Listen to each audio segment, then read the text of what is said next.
Les scientifiques, ils le savent depuis longtemps, quand on voit quelqu'un souffrir, notre cerveau, il ne fait pas que constater la douleur de l'autre personne. Il la ressent d'une certaine manière. Il y a une étude de 2015 très intéressante de la University of California à Los Angeles qui apporte une preuve solide que les zones du cerveau activées quand on a de l'empathie pour la douleur de quelqu'un d'autre, c'est en réalité les mêmes zones que celles qui s'activent quand on ressent de la douleur soi-même. Qu'est-ce que ça veut dire ? Ça veut dire que l'empathie, elle n'est pas seulement émotionnelle, elle est biologique. Notre cerveau reflète en partie la souffrance de l'autre. Donc qu'est-ce qu'ils ont fait dans l'étude ? Les chercheurs, ils ont utilisé un placebo analgésique, donc c'est un faux antidouleur, en fait, que les participants pensaient être réel, ils pensaient qu'ils prenaient un antidouleur.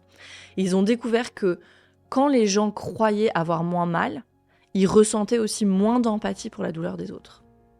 Et leurs IRM montraient une baisse d'activité dans les régions cérébrales qui sont normalement impliquées à la fois dans la douleur et dans l'empathie, comme par exemple l'insula antérieure ou le cortex singulaire moyen.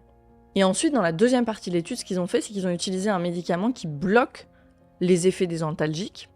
Résultat, l'effet placebo a été annulé et les participants, ils ont à nouveau ressenti plus d'empathie parce que leur cerveau était plus anesthésié à la douleur.